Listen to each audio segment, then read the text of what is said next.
Buenas, vamos a empezar con la primera presentación, color en odontología restauradora, donde vamos a estar hablando un poco lo que ha sido la evolución del estudio de color en odontología.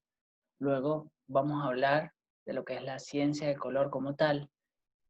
Y la última parte de la presentación va a tratar sobre fracasos en restauraciones anteriores bajo la perspectiva del color. Aquí pueden encontrar mis redes sociales, mi Instagram personal, que es LuisF7, el de Aesthetic Week, y fotografía dental. El color es descrito como una ciencia abstracta o simplemente arte.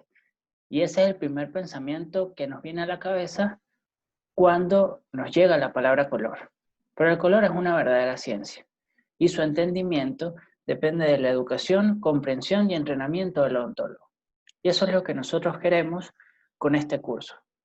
Tiene bastante teoría, pero no hacemos nada con esa teoría si no se aplica a la clínica. Entonces es muy importante, primero, la educación y luego tener una correcta comprensión de todo ese conocimiento que se está adquiriendo para que luego se pueda aplicar a la clínica a través del entrenamiento. ¿Qué pasa con el color en odontología? Bueno, que la mayoría de las universidades no tiene programas completos en cuanto a color, es decir, que el color prácticamente no se está explicando en las facultades en pregrado. Y esa es una falla que hay a nivel global. Y el color es muy importante para odontología restauradora, también para periodoncia, pero nosotros, que es el área en el que estamos enfocados en odontología restauradora, para poder realizar restauraciones estéticas en el sector anterior, necesitamos tener una buena comprensión del color. Es básico. Si no, lo que haríamos es un ensayo y error cada vez que realizamos una restauración. Estaríamos ejecutando un tratamiento de manera empírica. Debemos tener el mayor entendimiento tanto del color de la estructura dentaria, propiedades ópticas de la estructura dentaria, como de materiales restauradores, para poder ofrecerle al paciente el tratamiento más predecible. Este problema en cuanto al color no es algo que es reciente. Ya desde 1933, el doctor Bruce Clark en la revista, en el Journal of American Dentistry, describió lo siguiente. Nosotros como odontólogos no estamos educacionalmente equipados para afrontar un problema con respecto al color.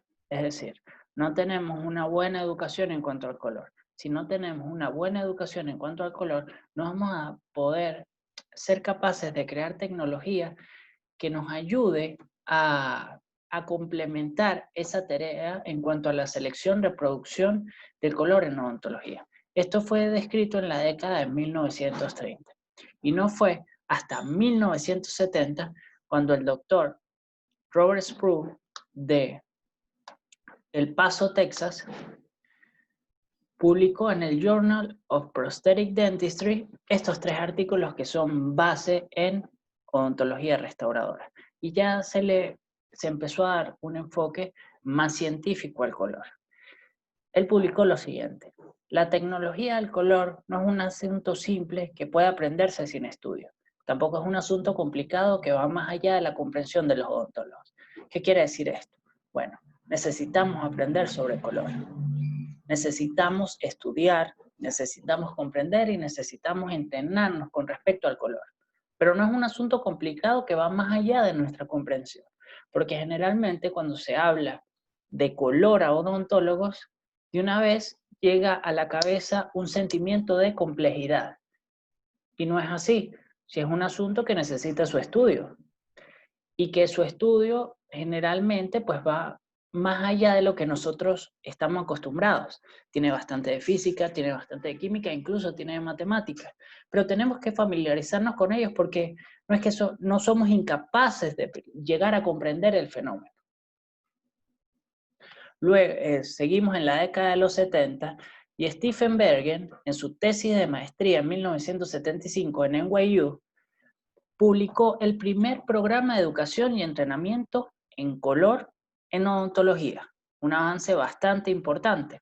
En esa misma década de los 70 se empezó a repartir en todas las universidades de los Estados Unidos, a través del American College of Prosthodontics, la prueba de daltonismo de Brain. ¿Bien? ¿Por qué fue importante? Bueno, ya se le empezó a dar una mayor importancia al color y a identificar ya deficiencias que podían haber, que es algo importante y que se debe hacer en todas las facultades. Si sus estudiantes sufren de daltonismo, si tienen esa deficiencia, pues se tiene que tomar en cuenta con respecto, por ejemplo, en odontología restauradora al momento de realizar restauraciones. Y ya hay programas especiales para este tipo de deficiencias en cuanto al color. Entonces no es que es algo exclusivo, pero que sí hay que tomarlo en cuenta en nuestro caso como profesionales de la salud y profesionales que vamos a estar en contacto directo con expectativas de color por parte de los pacientes. Luego, a mediados de los 70, la American Academy of Aesthetic Dentistry, dirigida por Ronald Goldstein y Charles Pincus, integraron ya el color en su programa. Esto fue bastante importante. El color ya no estaba aislado de la odontología, sino ya pasaba a formar parte de lo que era la odontología estética en el plan de tratamiento y ejecución de los tratamientos. En la década de los 80, Jack Preston y Stephen Bergen se unen para crear el primer libro en cuanto a ciencia de color en odontología. ¿Okay? Un avance también bastante importante. Y en los 80 hubo un momento. Se creó una mayor curiosidad por parte de clínicos e investigadores sobre el tema, y clínicos destacados e investigadores destacados se enfocaron en el tema, como lo fueron Lloyd Miller y Robert Segui, investigadores como John Powers, que es editor de libros de materiales dentales, Craig's Restorative Dental Materials. Una de las ediciones él es el editor, y William O'Brien y William Johnston, profesores de universidades en Estados Unidos también, autores de múltiples papers sobre color en odontología. Y empezaron a ser los pioneros, las autoridades en cuanto a color en odontología. Hubo algo muy importante y que marcó un hito. Fue un artículo hito que marcó un antes y después en odontología estética. Y fue el artículo de Van Haywood y Harold Heyman en 1989, Nightwear Vita Bleaching, hablando sobre el blanqueamiento. Esto revolucionó la odontología restauradora, como lo ha sido el grabado ácido, la molécula de BGMA. Fue algo que marcó un antes y después. ¿Por qué? Bueno, las resinas compuestas se tuvieron que cambiar, por ejemplo, los fotoiniciadores de las resinas compuestas para hacerlas más blancas. La canforoquinona tiene un tono amarillento. Se tuvo que hacer ciertas modificaciones porque los pacientes empezaron a blanquear los dientes y las resinas que estaban dispuestas en el mercado no tenían esos altos tonos de luminosidad, no tenía esa baja cromacidad y luminosidad que proporcionaba el blanqueamiento, y tuvo que haber una modificación. Esta modificación también afectó a las lámparas de fotocurado. Fue algo que cambió la odontología restauradora, ¿ok? Y en los 90 la investigación floreció. Todas esas semillas que se habían sembrado en los 70 y los 80, en los 90 empezaron a florecer y se empezó a realizar bastante investigación sobre propiedades ópticas tanto de la estructura dentaria como de materiales restauradores, es decir, cerámicas y resinas compuestas. En los 2000, Ray Paravina publica su tesis doctoral. Desde el año 1975, con la tesis de maestría del doctor Stephen Bergen, no se publicaba un programa educativo sobre color. Y tuvo que pasar hasta los años 2000, cuando la tesis doctoral del doctor Ray Paravina, que es una de las autoridades con respecto a color en odontología, de la Universidad de Texas publicó su programa de educación y entrenamiento de color. Luego, en el año 2004, se une a John Powers y publican Aesthetic Color Training in Dentistry, que es un libro, tiene también un DVD y proporciona también un programa de color matching. ¿Bien? También a mediados de los 2000 se crea el Tooth Guide Training Box y el Tooth Guide Training Software, que son programas que hay un software y el otro es una caja que tiene luz correctiva para realizar entrenamientos sobre color. Y el software también permite hacer entrenamientos de color en odontología. Esto se utiliza en las universidades, en el área de preclínica, para empezar a hacer entrenamiento con respecto a color a los estudiantes.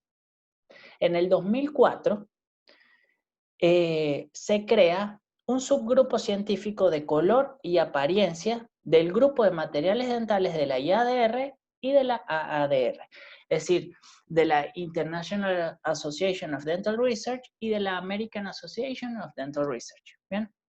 Del grupo de materiales dentales se creó un subgrupo que iba a investigar específicamente color y apariencia en odontología.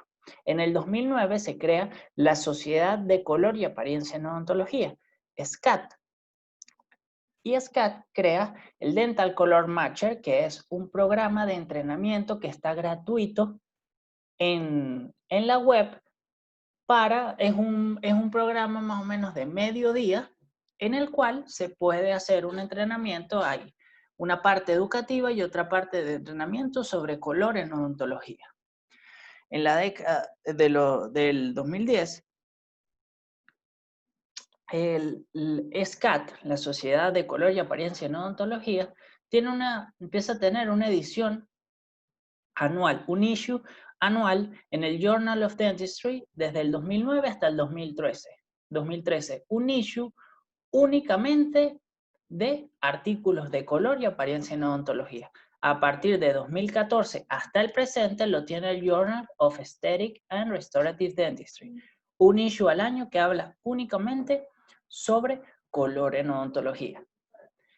Y en el 2016 salió lo que fue a complementar el Dental Color Matcher, que se llama el Color Matching Curriculum, que también es un programa de entrenamiento que está completamente gratuito en la página del SCAT-Dent, que es www.scatdent.org.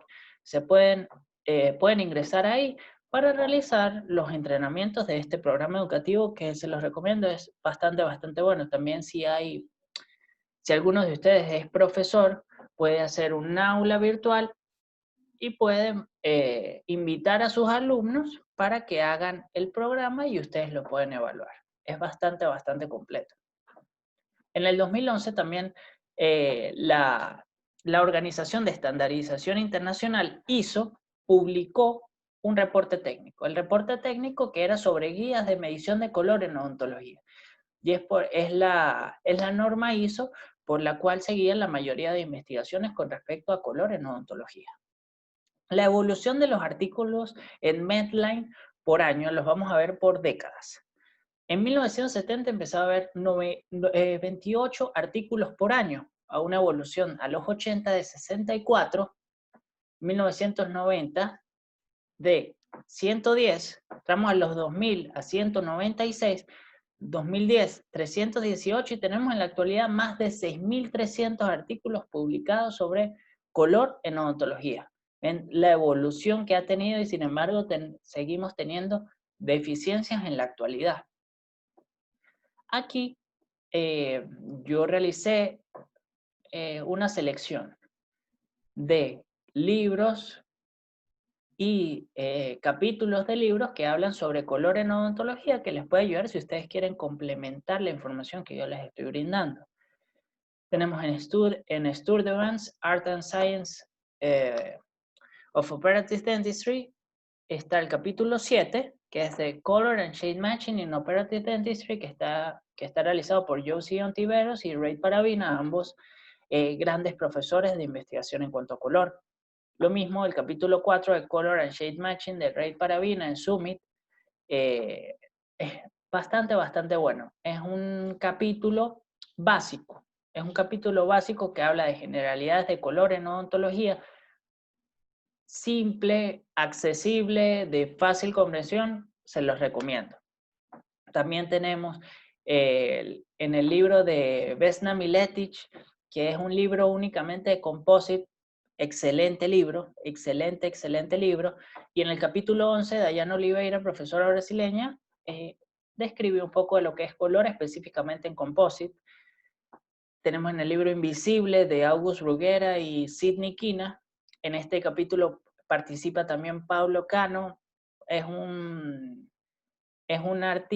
capítulo que recomiendo bastante que lo lean. Se inclina más hacia el lado de cerámicas, pero es muy bonito, bastante, también tiene un muy bonito arte, se los recomiendo.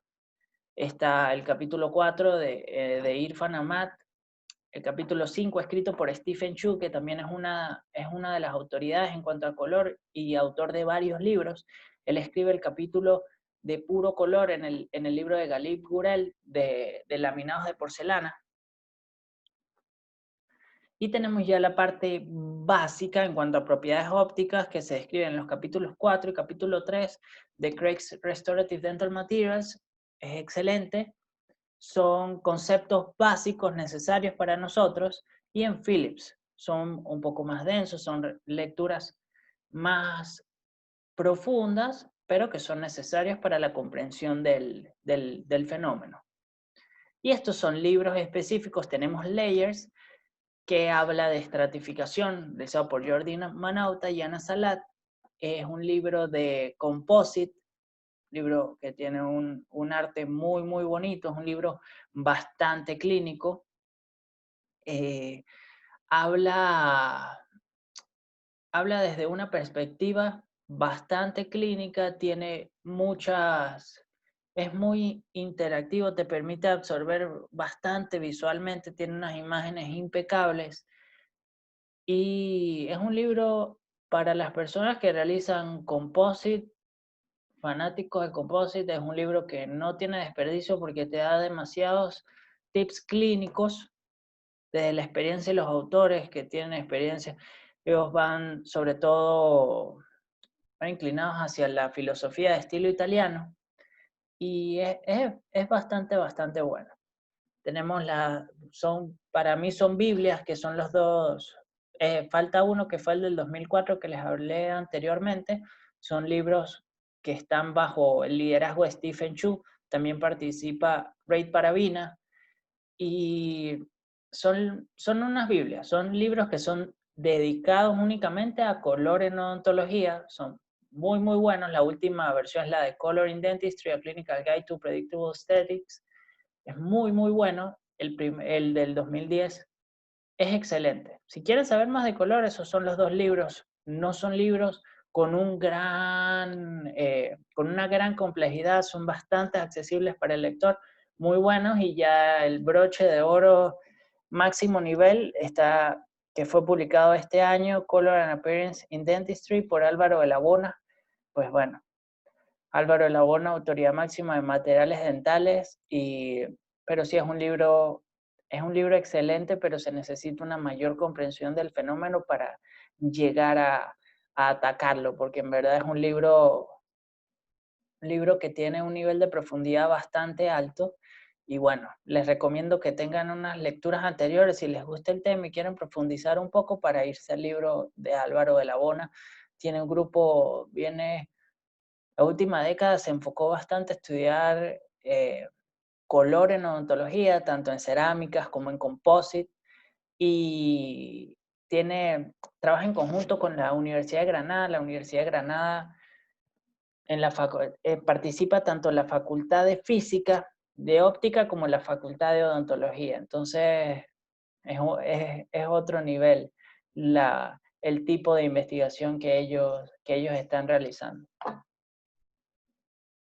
Esto es muy importante, que lo escribe Stephen Bergen, y queda como el punto final. Todo lo que yo les describí anteriormente, esa evolución en cuanto al color, ahí pueden ver ustedes la bibliografía.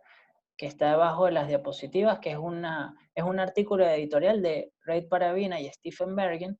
Y ellos cierran con esta frase que la realizó Stephen Bergen en 1985. Dice, el color no es importante para el éxito fisiológico de una restauración. ¿Qué quiere decir esto? Bueno, generalmente los pacientes no vienen pidiendo un color específico, que hay, no, el color del diente. Ellos quieren una restauración que se parezca al diente homólogo. Lo mismo pasa cuando viene un paciente que necesita un implante. Él no está pidiendo un implante, él lo que necesita es una estructura, una prótesis que sea lo más parecida a su dentición natural. Bien. Color no es importante para el éxito fisiológico de una restauración. Sin embargo, podría ser el factor determinante en la aceptación general por parte del paciente. Es decir, quizás puede estar todo perfecto, pero si el color no da, el paciente no va a estar contento y esa restauración generalmente pues se va a tener que reemplazar o reparar. Ya lo vamos a ver más adelante cuando vamos a ver fracasos en restauraciones anteriores. La longevidad de esas restauraciones viene de la mano de la estética. Es un factor bastante importante en restauraciones en el sector anterior, que se comporta de manera distinta a lo que pueden ser las restauraciones en el sector posterior. Vamos a entrar en materia, que es el color. No puede existir color sin saber qué es la luz. ¿Ok? Ustedes, bueno, en la noche ven que hay bajos niveles de luz y vemos prácticamente lo que es a blanco y negro. No puede existir color sin que exista la luz. Albert Einstein describe que por el resto de mi vida reflexionaré sobre qué es la luz. Hay todavía fenómenos que en la actualidad se tiene una idea de qué son, pero que todavía no llegamos completamente a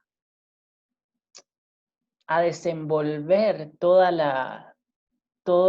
el grado de complejidad que hay detrás de esos fenómenos. Y es lo bonito que tiene la ciencia. Cada vez pues, nos vamos haciendo más preguntas, vamos conociendo más cosas, pero cada vez que conocemos más cosas, pues tenemos más incertidumbre sobre lo que vamos estudiando. Y eso es lo que pasa con la luz. La luz es un fenómeno físico que se viene estudiando. Más o menos tenemos 4 siglos estudiando la profundidad y en esos 4 siglos ha sufrido grandes cambios. Desde Newton hasta Einstein ha sufrido grandes cambios en cuanto a su estudio y consideración como fenómeno. Es bastante particular la luz, el estudio y para los científicos curiosos, pues es lo que se busca. Hay 3 factores claves. Hacerlo simple, para que exista color tienen que haber 3 factores. Tiene que haber una fuente emisora de luz. En nuestro día a día es el sol o las lámparas en nuestro consultorio. Debe haber un objeto con el cual esa luz interactúe. En nuestro caso de interés, ¿qué va a ser? Materiales restauradores y estructura dentaria. Parte de eso, tiene que haber un ente ante el cual se estimule por esa radiación electromagnética que es reflejada o transmitida por el objeto. En nuestro caso es el ojo humano. Es igual, por ejemplo, una cámara fotográfica tiene un sensor que es sensible a la luz, a esa radiación que es reflejada o transmitida del objeto. O lo mismo que ocurre con las cámaras análogas o con una plaquita de rayos X. Necesitamos un ente ante el cual se sensibilice ante esa radiación. En nuestro caso es el ojo humano. Esos 3 factores tienen que interactuar para que se produzca el color. Si no hay uno de ellos, por ejemplo, si no hay un observador, es como si el color no existiera. Vamos a profundizar en cada uno de esos 3 factores. Tenemos fuente de radiación electromagnética, una fuente emisora de luz. El segundo, un objeto con el cual interactúe. Y el tercero, que bueno, ese segundo va a ser la estructura dentaria o el material restaurador. Y el tercero es el ente ante el cual se sensibiliza, que en nuestro caso va a ser el ojo humano. Y aquí tenemos algo particular, porque tenemos tanto física, química, como biología. Y es bonito, es bastante complejo, y creo que el más complejo de todos es la visión que todavía fantástico porque tenemos ciertos conocimientos, pero no a profundidad de cómo funciona totalmente nuestra visión. Vamos a describir lo que está en la literatura científica de cómo funciona nuestro ojo humano y qué factores pueden influir en la percepción de nuestro ojo humano cuando estamos haciendo, por ejemplo, una selección de color. La luz. La luz se comporta, ¿por qué es tan particular? Porque se comporta como partícula y como onda. Es, vamos a decir, el único fenómeno físico que se comporta de esa manera, tiene ese comportamiento dual, tanto de partícula como onda. La partícula que lo contiene son los fotones, que tienen masa cero y nada va a viajar más rápido que la luz. La luz viaja a 300.000 kilómetros por segundo y transporta energía en ese viaje. Ahora, nosotros tenemos el conocimiento de luz, que es como lo que normalmente nosotros observamos, pero la luz va más allá. Esa radiación electromagnética que produce el Sol de manera natural, no es solo la luz que es visible para nosotros. El espectro electromagnético va desde longitudes de onda de nanómetros hasta kilómetros. Y nosotros somos sensibles a un espectro bastante corto que está entre 380 y 780 nanómetros y es lo que nosotros conocemos como el espectro de luz visible. Aquí tenemos, ven el rango tan corto que tenemos de espectro de luz visible y todo el espectro de radiación electromagnética completo, que va desde los rayos gamma, que son los rayos que tienen una menor longitud de onda, ven una longitud de onda de 0.0001 nanómetros, y tiene y transporta la mayor cantidad de energía. Los que vieron el documental de Chernóbil pudieron darse cuenta del gran efecto que tiene ese alto grado de energía que tiene esa radiación electromagnética. La radiación electromagnética, la energía de esa radiación tiene una relación inversamente proporcional a la longitud de onda. ¿Qué quiere decir esto? Por ejemplo, las ondas de radio, las ondas de televisión, las microondas, bien, tienen una mayor longitud de onda. ¿Qué es la longitud de onda? La distancia que hay entre pico y pico de esa onda. Esa radiación electromagnética tiene menor cantidad de energía, a lo que la longitud de onda se hace más corta, se aumenta el grado de energía. Por eso los rayos gamma, los rayos X, los rayos ultravioleta transportan mayor energía y son, por ejemplo, capaces de generar radicales libres, es decir, extraer electrones de nuestros átomos. Y eso pues, puede generar ciertas complicaciones a nuestra función general.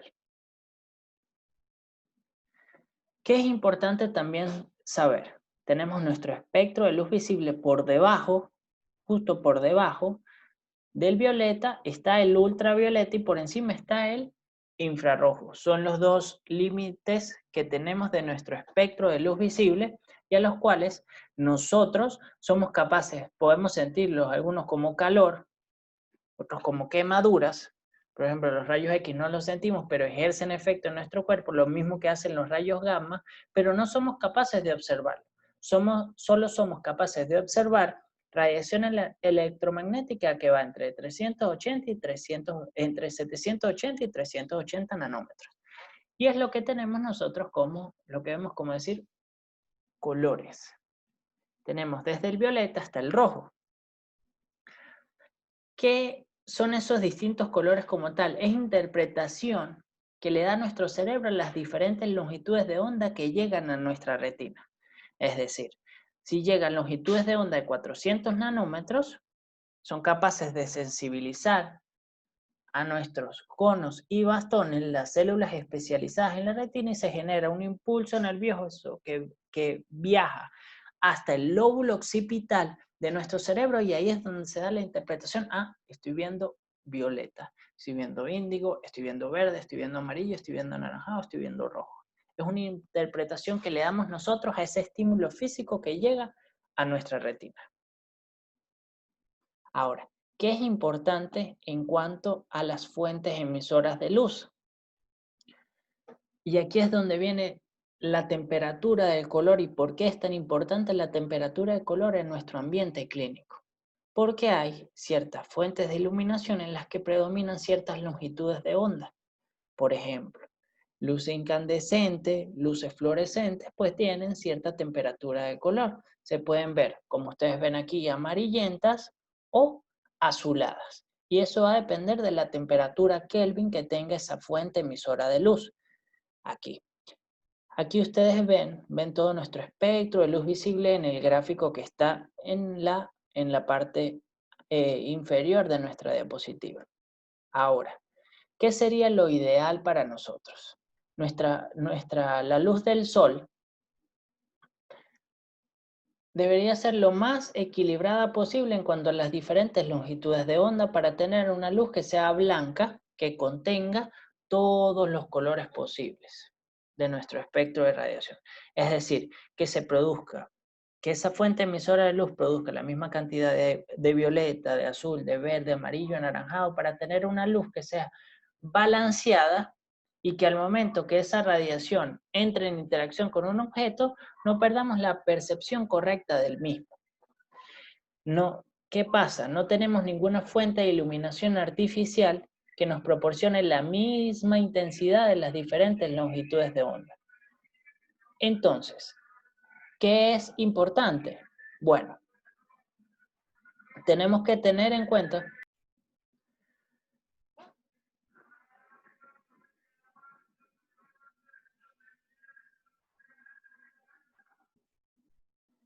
es muy importante que nuestra fuente de iluminación sea lo más balanceada posible. ¿Qué quiere decir esto? Bueno, que tenga la misma intensidad, la misma cantidad de cada uno de los colores de nuestro espectro de luz visible. Aquí en nuestro gráfico, en la parte de abajo, vemos que entre 5000 Kelvin y 6000 Kelvin es donde tenemos más plana esa curva de las fuentes de iluminación, de la radiancia espectral por cada uno de esos diferentes longitudes de onda. Y en la imagen de arriba pues se hace más claro. Entre 5000 y 6000 grados Kelvin es donde tenemos, vamos a decir, luz blanca, lo que consideramos luz correctiva y es la luz que nosotros deberíamos tener en nuestros consultorios. Aquí tenemos las clasificaciones de la CIE, de los iluminantes de la CIE. La CIE es la Comisión Internacional de Iluminación y es el máximo ente en cuanto a color e iluminación a nivel mundial de todas las industrias. Tenemos iluminantes A de 50, de 65 y F1. Ven que no hay un iluminante que sea totalmente perfecto, que nos dé ese poder en las diferentes longitudes de onda, la misma cantidad de poder de cada una de ellas para tener una luz que sea completamente blanca. Eso no ocurre ni con el sol. Dependiendo de si es un día nublado, si es el atardecer, pues tenemos diferentes temperaturas de color.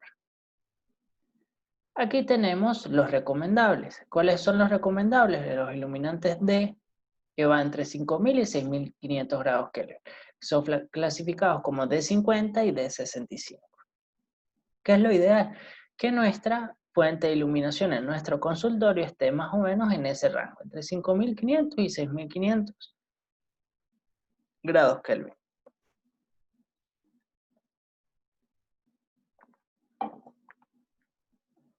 ¿Para qué? ¿Por qué es importante tener esa luz correctiva? Bueno, para evitar el metamerismo. Aquí tenemos la misma guía de color A1 percibida con distintas fuentes de iluminación.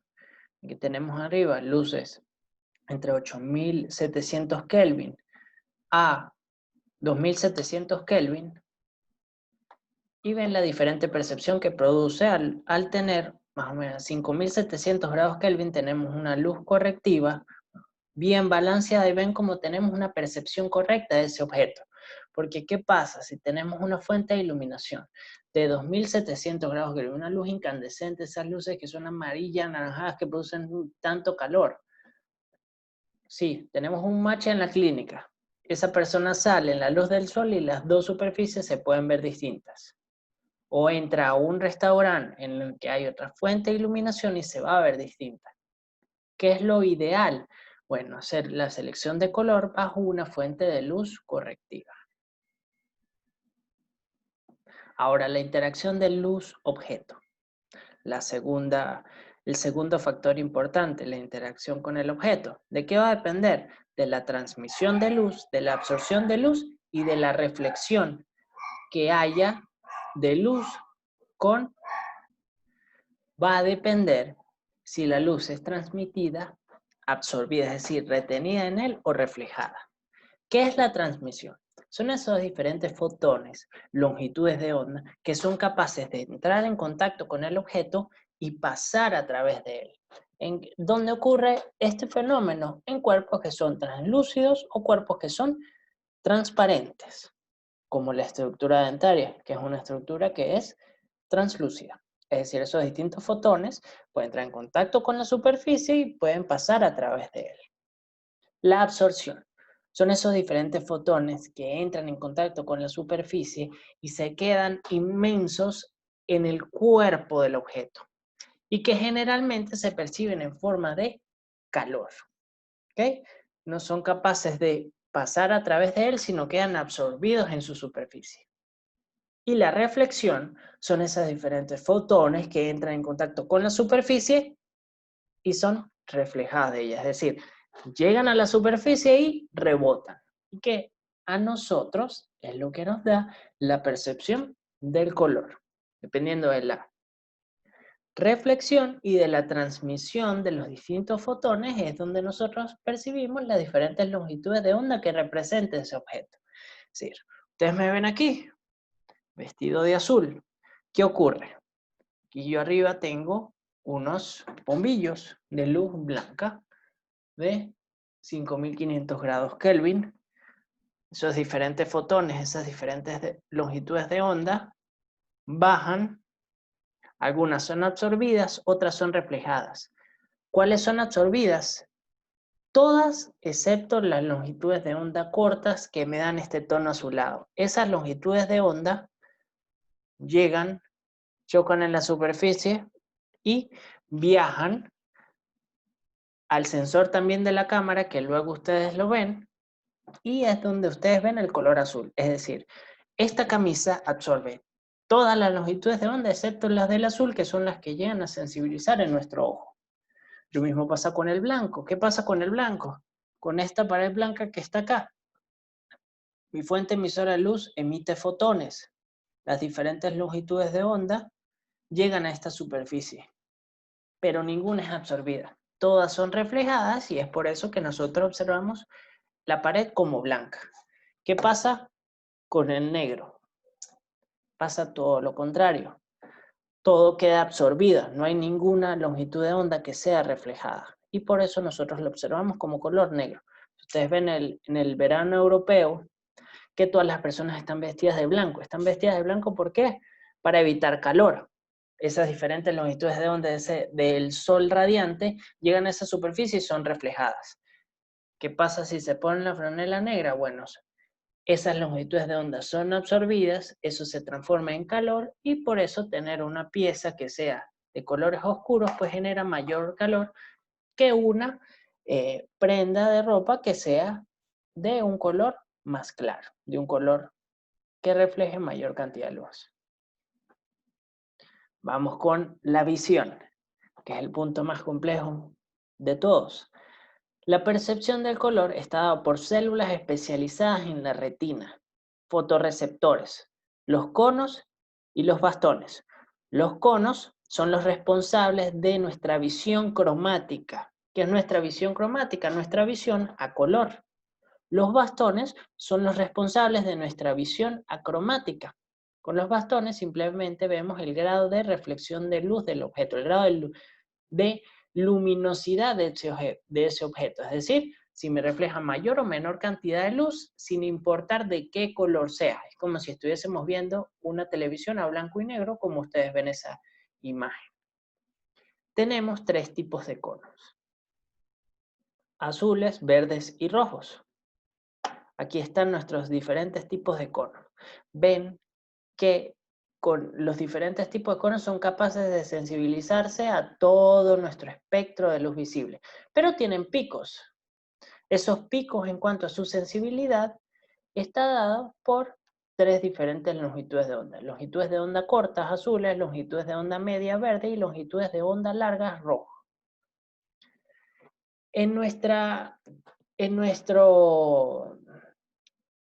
tarea clínica, en nuestra actividad clínica, nosotros debemos tener buen nivel de cantidad de luz, es decir, una buena intensidad de poder radiante de esa luz, para tener una visión que es, hay visión escotópica y visión fotópica. Nosotros generalmente estamos funcionando durante el día en visión fotópica, es decir, una visión en la cual los niveles de luz son bastante altos y donde están activos son los conos. En la noche, cuando los niveles de luz son más bajos, funcionamos con nuestra visión escotópica, que es la visión en la cual se activan los bastones.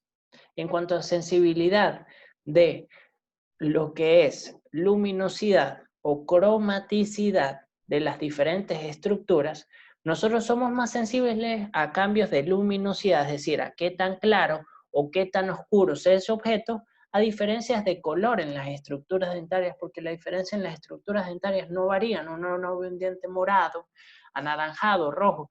Generalmente es un color, un matiz entre amarillo rojizo. Ya lo vamos a profundizar en la clase de color en la estructura dentaria, pero así es como funciona. Ok. Aquí en este gráfico vemos nuestra fuente emisora de luz, la estructura dentaria, dependiendo de los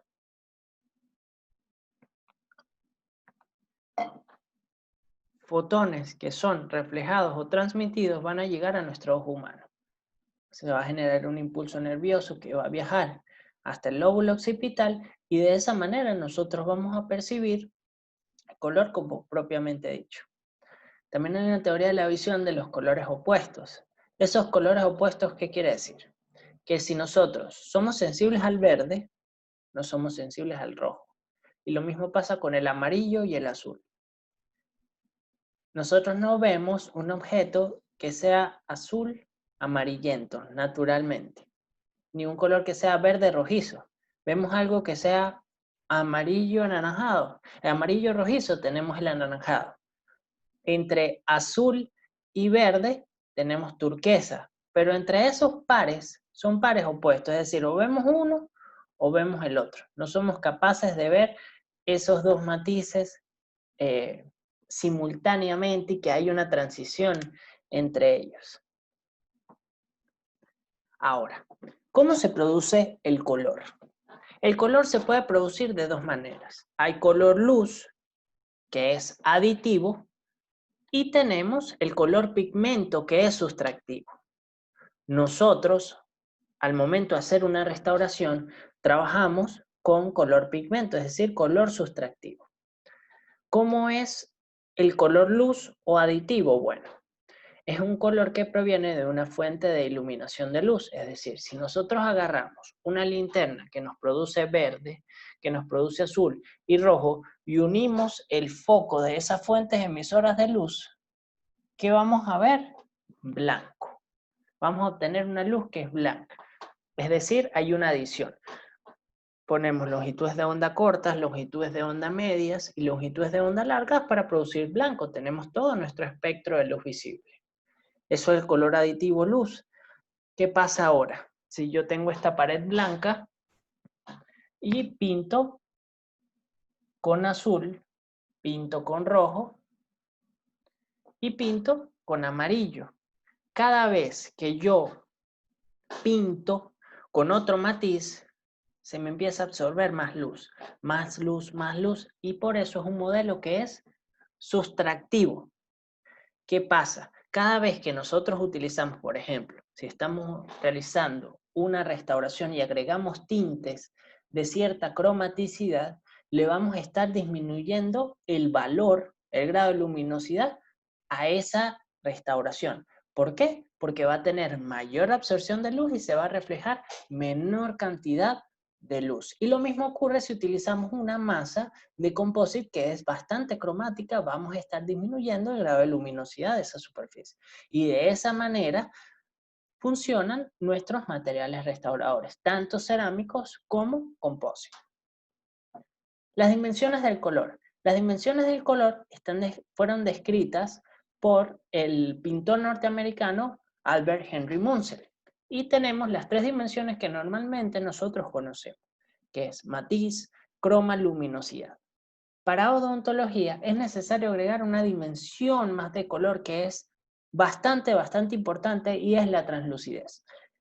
Podemos tener un acierto en cuanto al color, pero si no acertamos en cuanto al grado de translucidez y opacidad, ya lo vamos a ver más adelante, nuestra restauración no se va a ver estética. Entonces, es un todo óptico esa restauración que nosotros estamos realizando. Es muy importante dar el color, pero también con el grado de translucidez y opacidad que al mismo tiempo van a tener repercusión en el grado de saturación o de luminosidad de nuestra restauración. Es bastante bonito cómo se van uniendo las piezas y van generando el color final de nuestra restauración y de esas propiedades ópticas bastante particulares de tanto de nuestros materiales restauradores como de la estructura dentaria. Vamos a hablar de la primera dimensión, que es el matiz. El matiz es lo que nosotros normalmente conocemos como color, es decir, azul, amarillo, anaranjado, rojo. Es lo que lo conocemos también como pigmento, tono. Es ese color que nosotros normalmente utilizamos. Esto es azul, esto es verde, esto es anaranjado. Y es la longitud de onda dominante que me refleja ese objeto. Bien, aquí tenemos un rojo vibrante y un verde oscuro. Ven cómo los picos están en ese lado del espectro y es lo que refleja esa superficie. Ahora el croma. El croma es una propiedad que depende de la saturación, es decir, del matiz. ¿Y qué va a representar? El grado de saturación de ese matiz específico.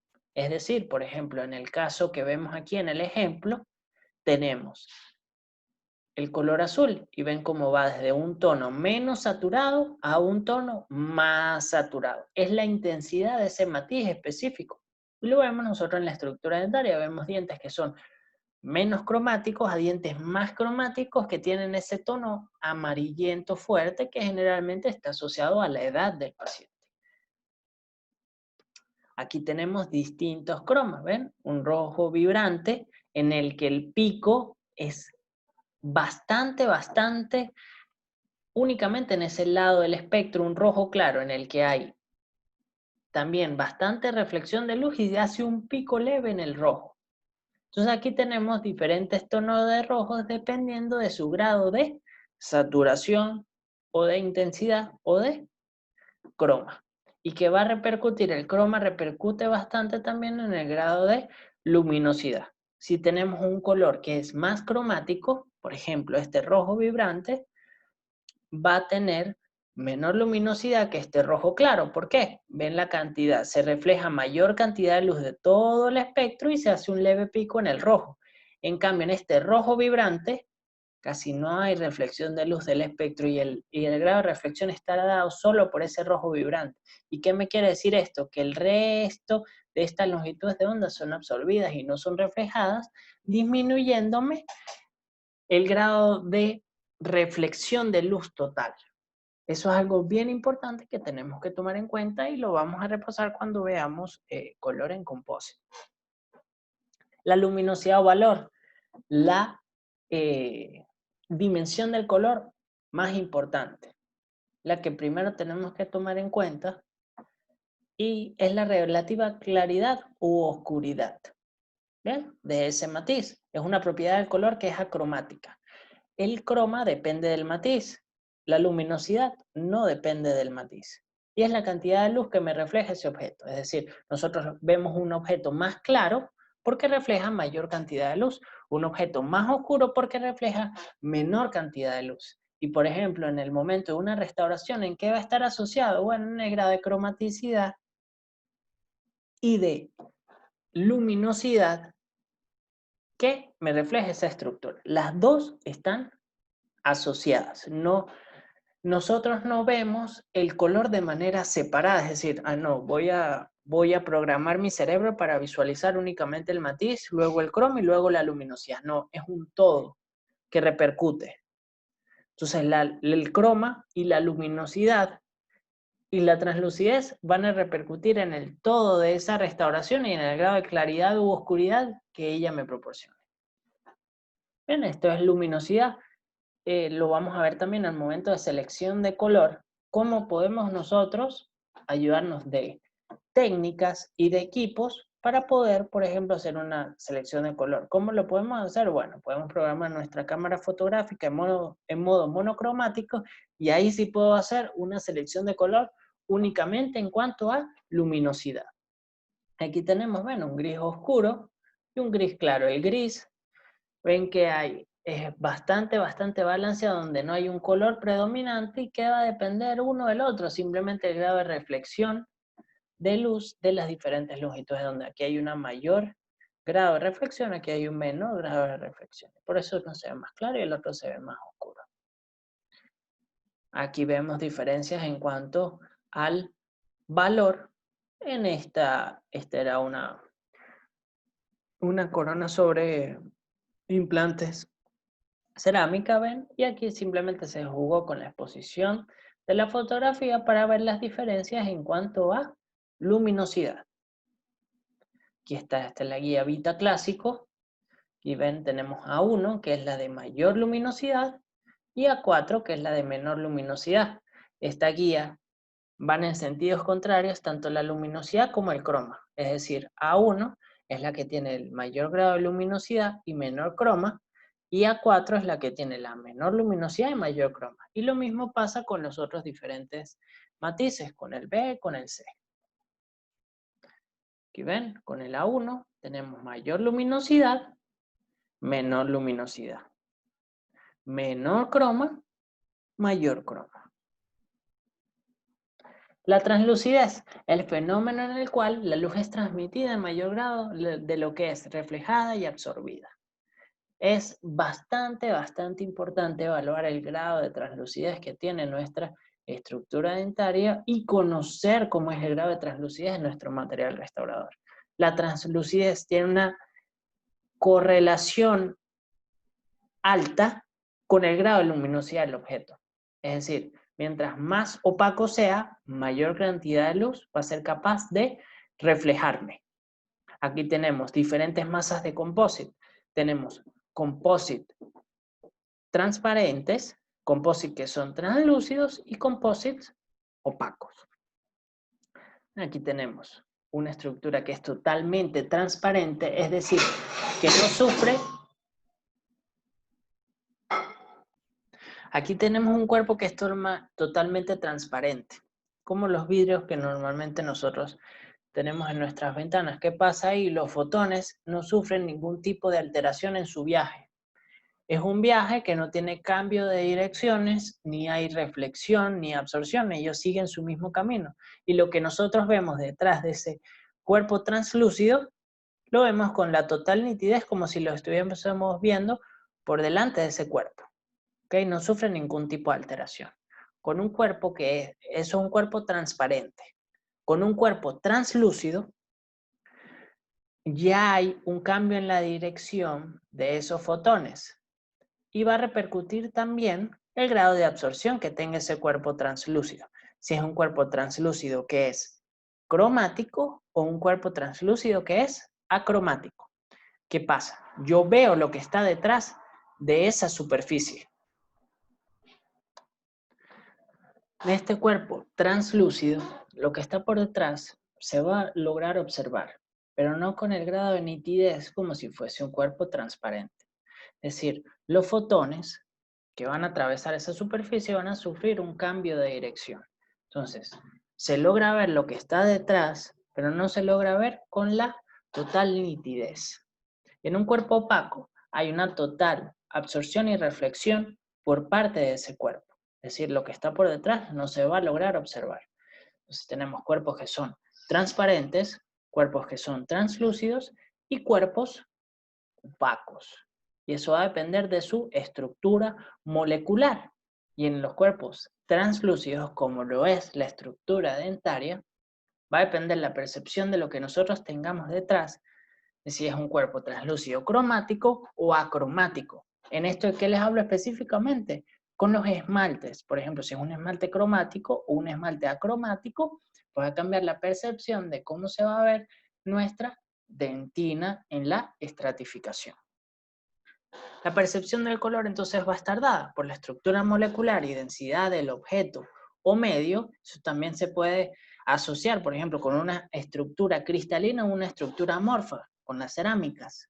Mismo una zirconia a una cerámica feldespática. Va a repercutir en la translucidez, opacidad y transparencia, y dependiendo de cuáles sean las longitudes de onda que se reflejan o se transmiten, pues vamos a tener nuestra percepción de color. Vamos a continuar con nuestro segundo tema. Bueno, segundo tema no, es la segunda parte de esta presentación, que son fracasos en resinas compuestas anteriores desde la perspectiva del color. Algo importante que tenemos que definir es qué es longevidad y qué es fracaso.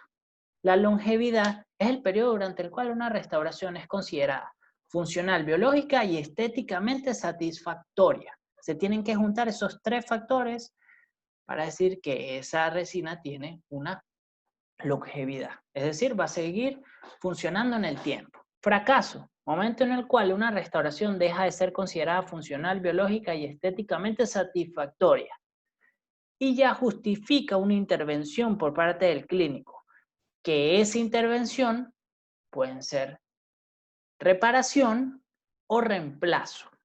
Ya vamos a ver a continuación cuando podemos hacer una reparación o cuando hay que reemplazar totalmente la restauración.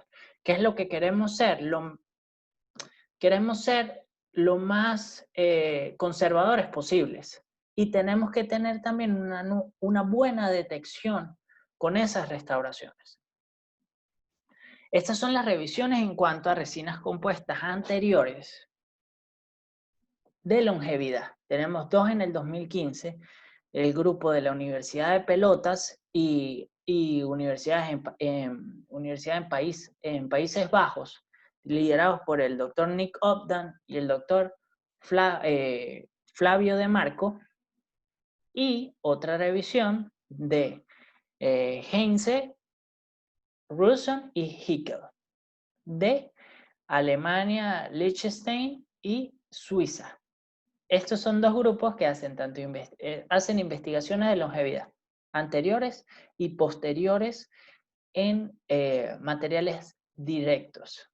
La primera revisión de Flavio De Marco y Nick Obdan, bueno, y otros colaboradores, está basada únicamente en composite. La otra revisión también evalúa compómeros. ¿Qué es importante? Tenemos que tener en cuenta de que los estudios en cuanto a longevidad son bastante complejos. Los pacientes llegan queriendo saber cuánto tiempo le puede durar una restauración en boca. Y nosotros también nos hacemos esa pregunta. Y hay múltiples factores que pueden afectar esa respuesta. Y lo mismo pasa con los estudios. Es difícil hacer este tipo de estudios porque son múltiples variables que muchas veces no son tomadas en cuenta por parte del investigador. Es una de las puntos de vista que comparte el doctor De Marco y su grupo de investigación en la revisión del 2007, que abarca tanto anteriores y posterior de Should My Composite Restoration Last Forever? Why Are They Failing? Que es un artículo muy bonito porque hace los diferentes resúmenes en los factores que pueden afectar al fracaso en esa restauración.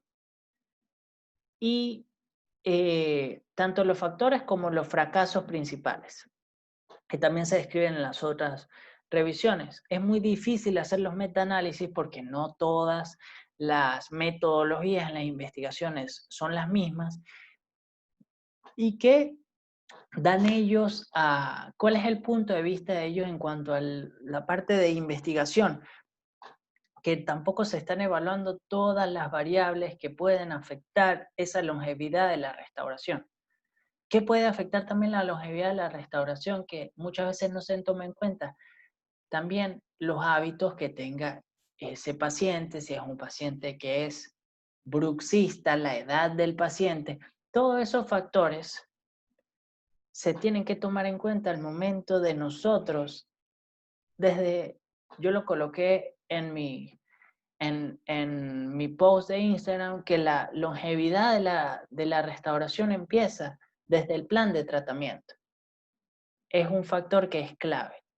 Y vamos a ver otros factores que van a influir, que nosotros creemos a veces en muchos casos que pueden influir y no lo hacen en ese grado. Y la última revisión que hay, con otro enfoque nuevo debido también a ese grado de complejidad, está liderada por el doctor Didier Diachi en el International Journal of Aesthetic Dentistry. Vamos a ver cada uno de esos artículos y todo lo que podemos extraer de lo que está disponible en la literatura científica y luego a un enfoque en cuanto al color específicamente. Este es el estudio del doctor Didier Diachi, en donde ellos evaluaron también una de sus variables es el tipo de curado, si es un composite de curado químico o de polimerización, de fotocurado. ¿Qué ocurre? También hay estudios que son bastante, pues, antiguos y que, pues, evalúan muchos materiales que ahorita en la actualidad no están disponibles en el mercado. Aquí están todos los artículos que se evalúan en esa revisión, también la composición, si es macro relleno, si es micro relleno, si es híbrida, fue otra de las variables que se evaluó. El ambiente, si era un ambiente académico, si era un ambiente privado o si era una entidad pública. Fue otro, el operador, si era un único operador o múltiples operadores, y las mayores complicaciones o las menores complicaciones que ocurrieron. Vamos a los hallazgos. ¿Qué se vio en esta última revisión? Bueno, que existen fallas mayores y fallas menores en cuanto a las restauraciones en el sector anterior. ¿Cuáles son las fallas mayores? Y siguen siendo la mayor falla en cuanto a las resinas compuestas, y que es algo que ocurre tanto en la estructura dentaria como materiales restauradores, que es las fracturas. Bien, también hay degradación marginal asociado a caries secundario. Y esto es importante porque también se reemplazan muchas restauraciones, tanto en el sector anterior como en el sector posterior, por creer que es caries secundaria porque se ha degradado ese margen y hay cierta pigmentación. Y muchas veces, la mayoría de los casos, no es caries secundaria y con una reparación se puede aumentar la longevidad de esa restauración. También existen fallas menores en cuanto a desacierto de color y de coloración marginal. ¿Cuáles son uno de los factores principales en el grado de longevidad? Parece ser que el ambiente clínico y el operador son bastante importantes. Es decir, un ambiente clínico, diferenciando ambientes de educación, es decir, universidades con práctica privada y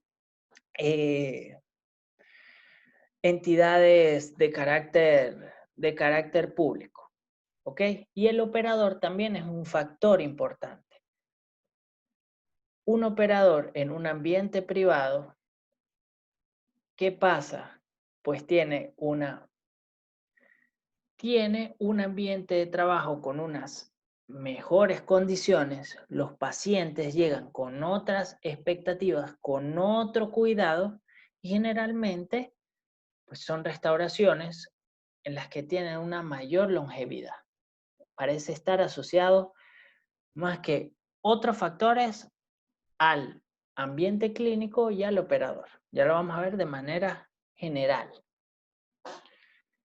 Este es el artículo del doctor Flavio De Marco con el grupo de investigación de la Universidad de Pelotas y el doctor Nick Obdan, en el que están las principales fallas. Fractura del diente de restauración, pérdida de la restauración. Esas son las dos fallas principales. ¿Ok? En el sector anterior, seguido por adaptación marginal, color, forma anatómica, pigmentación en sus superficies. Son las fallas en cuanto a la estética. Ven que la caries tiene no es tan alta las fallas en cuanto a, los fracasos en cuanto a caries. Este es el porcentaje en las restauraciones evaluadas. En el sector posterior, la caries secundaria es uno de los factores de fallas después de fracturas y pérdidas de la restauración. En el sector anterior, el comportamiento de las restauraciones parece ser distinto y la parte estética juega un rol con mayor grado de importancia. Ahora, aquí tenemos factores que influyen en la longevidad. Tenemos tres factores principales: paciente, operador y material restaurador técnica. Entonces, el paciente, ¿qué ha demostrado la literatura? El riesgo a caries. Pacientes que tengan un mayor riesgo a caries, pues tienen una menor longevidad en cuanto a sus restauraciones asociadas a la higiene que pueda tener ese paciente. Pacientes con bruxismo y hábitos parafuncionales tienen menor grado de longevidad en sus restauraciones. La edad, el estatus socioeconómico y las demandas estéticas son otros factores. La edad, ¿por qué? Pacientes en los extremos, niños y pacientes de edad avanzada. ¿Qué ocurre? Bueno, hay menor higiene, problemas motrices, por ejemplo, en pacientes de edad avanzada, que repercuten en la higiene y en el cuidado que va a tener esas restauraciones. Es una restauración, pero es una prótesis. El paciente tiene que saber que tiene que tener cuidados especiales con esa prótesis que se está colocando en boca. Es una prótesis porque es un material que está sustituyendo una estructura anatómica. Entonces, esos dos rangos de edad son críticos y repercuten en el fracaso de esas restauraciones porque debido a los cuidados que ofrecen tanto niños entrando a la adolescencia como personas mayores. El estatus socioeconómico también.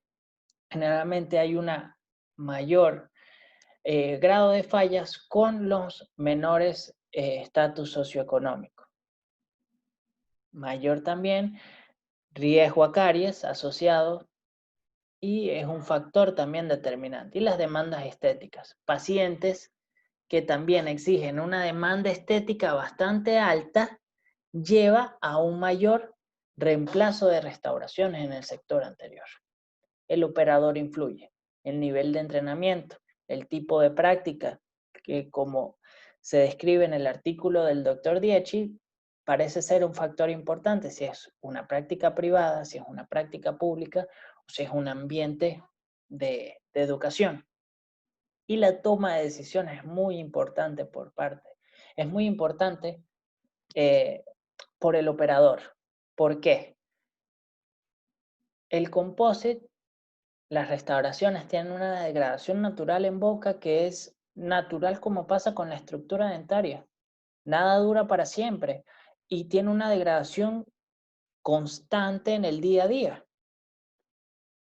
¿Qué pasa? Muchas veces se están sustituyendo hoy en día restauraciones porque no se ven bonitas, pero tienen un buen sellado marginal, están cumpliendo su función y estéticamente puede ser que el color no sea exacto, pero es algo que está, por ejemplo, funcionando correctamente en boca y pasa con las restauraciones posteriores. Ahora, en anteriores, la estética juega un rol más importante, pero también hay que ver hasta qué grado con una reparación se puede aumentar la longevidad de esa restauración. Y es lo que pasa con las caries secundarias.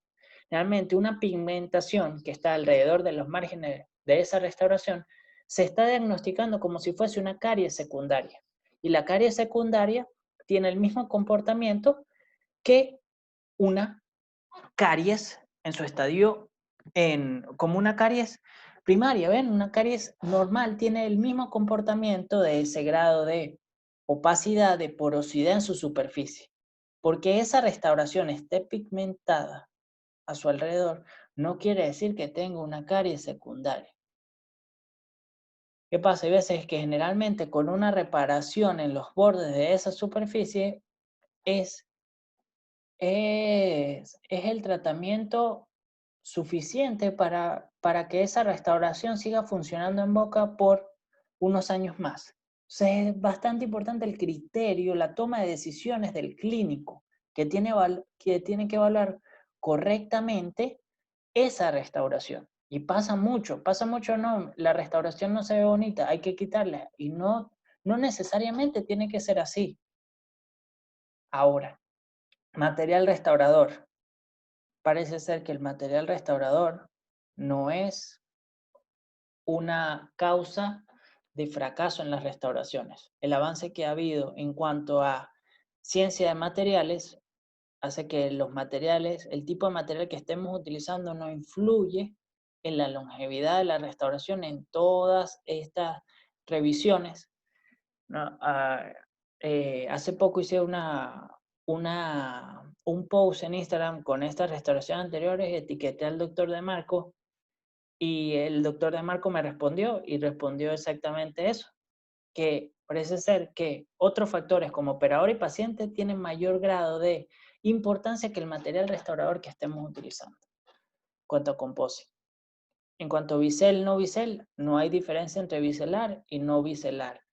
¿Qué repercusiones tiene? Bueno, que generalmente sí tenemos que biselar, pues para generar esa correcta mimetización entre material restaurador y estructura dentaria, porque a pesar de que sí se han mejorado bastante las propiedades ópticas de los materiales restauradores, en este caso composite, no se comportan de la misma manera que la estructura dentaria.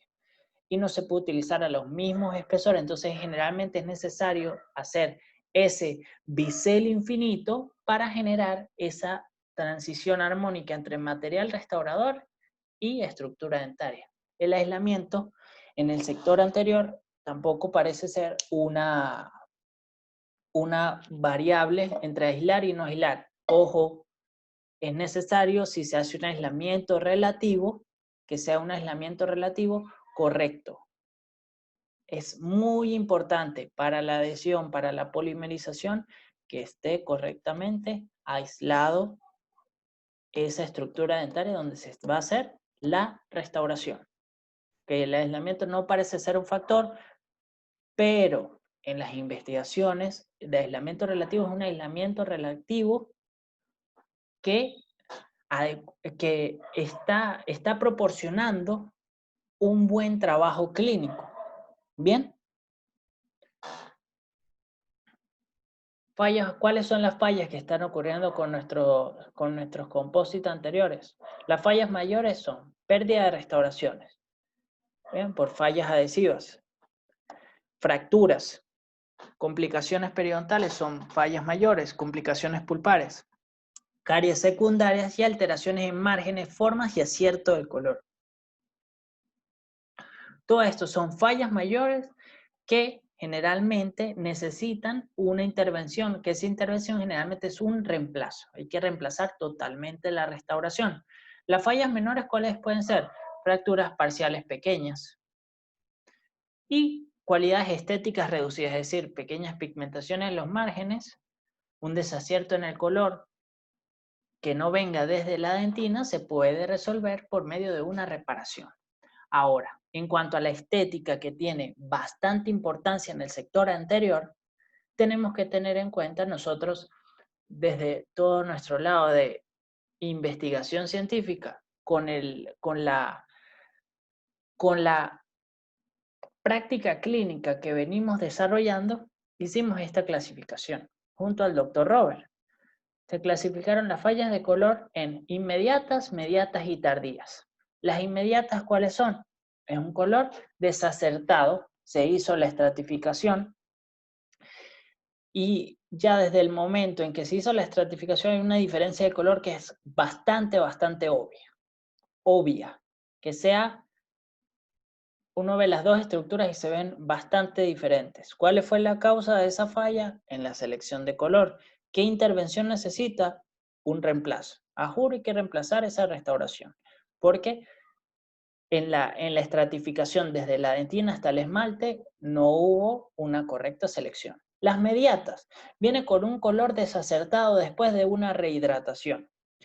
¿Qué se recomienda? Bueno, evaluar las restauraciones por lo menos una semana, 2 semanas para que haya una sorción de agua por parte del material y también hay una rehidratación por parte de la estructura dentaria. Al momento que nosotros estamos haciendo la restauración, pues tenemos aislado el campo operatorio, está todo seco, la estructura dentaria que nosotros queremos igualar se seca, eso hace que se aumente la luminosidad y al momento de que nosotros terminamos esa restauración, si tenemos un match en ese momento entre las dos estructuras, generalmente después se van a ver distintas porque el diente está deshidratado, el material restaurador también va a cambiar un poco de color.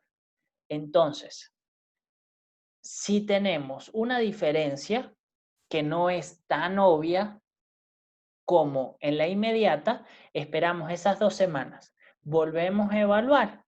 Si vemos que esas dos estructuras se siguen viendo diferentes, en un grado tan alto como en una obvia, ¿ven? Se puede hacer una reparación o un reemplazo. Si vemos que fallamos en nuestro esmalte, que tenemos una luminosidad correcta, pero hay ciertos detalles que están fallando, pues se puede hacer una reparación. Si vemos que ya son fallas más fuertes, hay que realizar un reemplazo. Ahora, las tardías son alteraciones de color de márgenes y superficie que vienen asociadas a múltiples factores. Puede estar asociada a hábitos del paciente, material restaurador que tenga una baja estabilidad del color, cómo el operador realizó esa restauración, si la polimerización fue adecuada, si el acabado y pulido fue adecuado, y también puede hacerse una reparación o un reemplazo. Ahora vamos a ver cada uno de ellos porque si no vemos no entendemos. Entonces, esto fue una falla inmediata que nosotros observamos. Sí va a ser el reemplazo de esta restauración en mal estado y se obtuvo este resultado. Ahora sí, a simple vista no se ve tan mal. Tomamos la fotografía de polarización cruzada y se ve que me equivoqué en la selección de color desde la dentina. ¿Ven la diferencia de opacidad que hay entre una estructura y la otra? Es difícil que luego que se hidrate el diente llegue a tener este grado de translucidez que no es el mismo que tiene el homólogo. Y ahí todos los efectos quedaron bien. Esto es un caso realizado en el consultorio, no lo realicé yo, pero participé en la selección de color. Y hoy nosotros con la experiencia nos damos cuenta, decimos, con ese grado de translucidez es necesario reemplazar la restauración porque hubo falla en la dentina. La dentina nos da esa luminosidad y cromaticidad base y no la obtuvimos, no una restauración. Cuando uno la ve clínicamente no se puede ver esa interfase grisácea, se ve esas transiciones de color que la restauración se ve gris y es por una falta de luminosidad y fue un desacierto en la opacidad de esa dentina que se utilizó. Ahora una falla inmediata. Esto fue a los 2 días, se había rehidratado un poco el diente y se hizo la restauración. Ven, la luminosidad, la cromaticidad está bien, pero ¿qué fallamos en el grado de translucidez? Este es un caso realizado por el doctor Robert Ramírez. Ven cómo es bastante translúcido este borde incisal y eso no se logra observar en el material restaurador. ¿Qué se hizo? Una reparación. Se bajó esa capa de esmalte, entre la capa de dentina, los mamelones, se abrieron espacio para colocar un material más translúcido y generar un efecto de mayor naturalidad en esas restauraciones. Ven, esta era la restauración que se estaba reemplazando y así se corrigió. Esta es la fotografía de polarización cruzada donde tenemos una mejor percepción del color y ven la mejora que se tuvo. Y esto es una falla que es tardía. Esto es una paciente del consultorio que está ahorita en blanqueamiento, que tiene 2 carillas en los centrales y ya se volvió a esa estructura dentaria, el sustrato volvió a tener una mayor saturación y el composite empezó a opacarse un poco. Entonces estas son fallas tardías que generalmente ameritan ya un reemplazo de la restauración. Muchas gracias por escucharme. Quedamos en la ronda de preguntas e inquietudes hasta el día miércoles. Espero que les haya gustado bastante la presentación y estamos en contacto a través del Google Classroom.